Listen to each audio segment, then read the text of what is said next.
Hey, everybody. Now that it is December, it's time for us to look back at the year. And I want to look back at the extreme weather events in 2025. Just as I am talking right now, there has been a powerful atmospheric river that drenched Washington state with nearly 5 trillion gallons of water in the past week. The deluge is linked to the warm water and air, along with unusual weather conditions, tracing back to the tropical cyclone flooding in Indonesia. So, across the Pacific Ocean, this behemoth came and drenched Washington state. If you go and look at the pictures, I put the information in the reference box. Cars are buried under the silt and mud of what this water and this deluge has brought.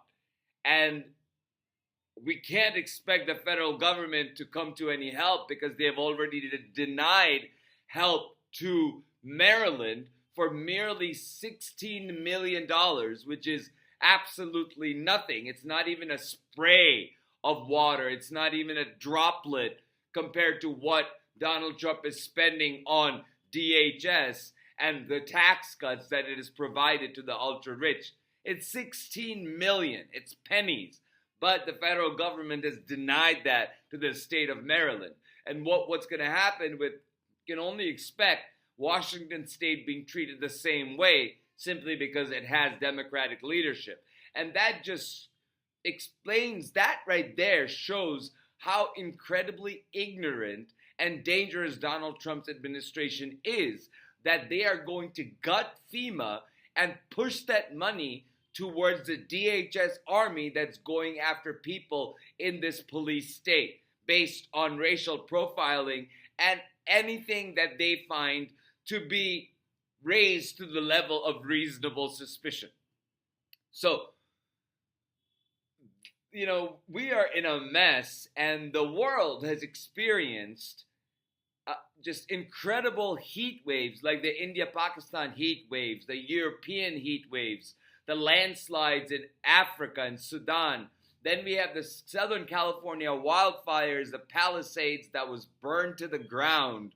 Then the 2025 Central Texas floods that killed over 100 children because it swept away their summer camp.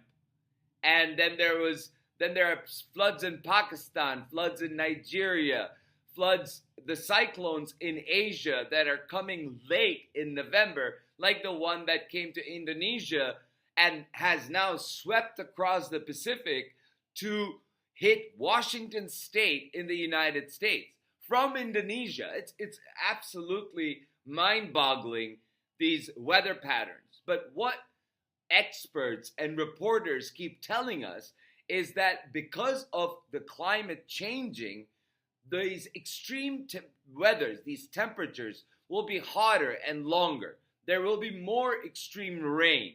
There will be longer droughts in some regions, while other areas are drenched with more water than they have ever seen in their lives. There's more fuel for wildfire in areas where moisture is being pulled out of the atmosphere because of extreme weather conditions and creating dry conditions that are perfect for wildfires. What we have in the world right now is a perfect storm for extreme weather, and we are wading through it while there are people in our administration who still refute, including Donald Trump, this thing called climate crisis. They call it a hoax. But that's not how the world is taking it. The EU Climate Commission says extreme weather is not new, but climate change is making it more frequent and intense. Climate change results in all forms of extreme weather. Extreme weather puts resilience, prosperity, and competitiveness at risk. Building resilience and improving preparedness are key to minimizing loss and damages. See, that is something that our government in the United States is not doing by gutting of the FEMA. That is what Donald Trump's administration, his regime, is not doing by denying aid to Maryland and probably to Washington and probably to other areas as the years pass on if he's still in office.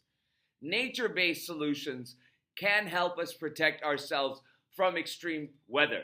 That includes planting more plants, having a greener atmosphere, not having that heavy of a carbon footprint, having nature-based solutions like living in concert with nature by producing renewable technology, renewable energy from solar and wind farms, as opposed to huge polluters like petroleum products and coal, which are the reason why we are at this climate crisis point to begin with.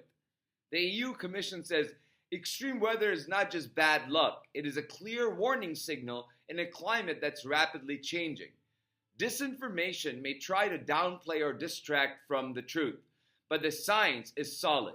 Climate change is making weather events more frequent, more intense, and more costly.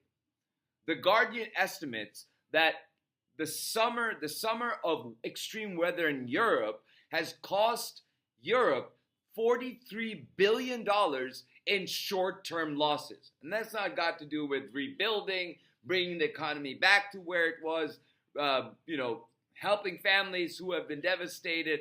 All of those things are still not counted in the costs. And there are many places right now that are rebuilding from disasters from last year or the year before that, like the victims of Hurricane Helene that literally ripped through Florida and the southern states, South Carolina, North Carolina, and that area, and they're still recovering from it. The fires of 2023 in Hawaii, they're still recovering from it. The fires in California that happened in 2025, the federal government is not giving California money for disaster relief. And that includes these floods in Texas and Maryland and now in Washington. So what happens when our government stops providing relief, our federal government stops providing relief for these extreme weather conditions? It falls on the states. The states then have to do the grueling task of coming up with the money of repairing and rebuilding their states without any federal help, despite the fact that blue states bring in more money to the federal coffers than red states do. And at this time, for extreme weather, we need to not worry about who is bringing in money, who is taking money, even if it's the red states taking more money from the federal coffers than the blue states. The money that is allocated for extreme weather needs to be dispersed. Congress needs to allocate money for extreme weather and not just leave it to the executive. There needs to be climate change legislation that focuses on disaster relief across the country, because states alone cannot, on one hand, while giving the federal government federal taxes, giving up the federal taxes, and then not getting any help from the federal government when it comes to the disasters that have wreaked havoc on these states.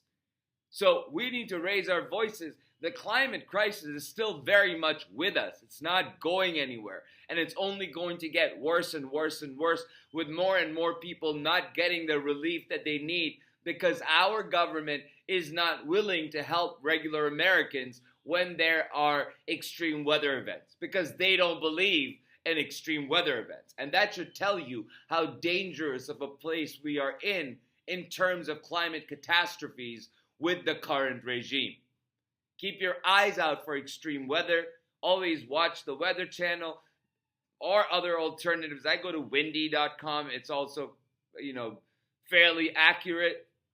But what's happening with Donald Trump, taking funding away from the National Weather Service, when this is the time when we need these sorts of early alert systems that can help people prepare for what is coming, which is extreme weather. So thank you for listening. Please remember to like, share, and subscribe. Sharing this information is important So please share, and I will talk to you soon.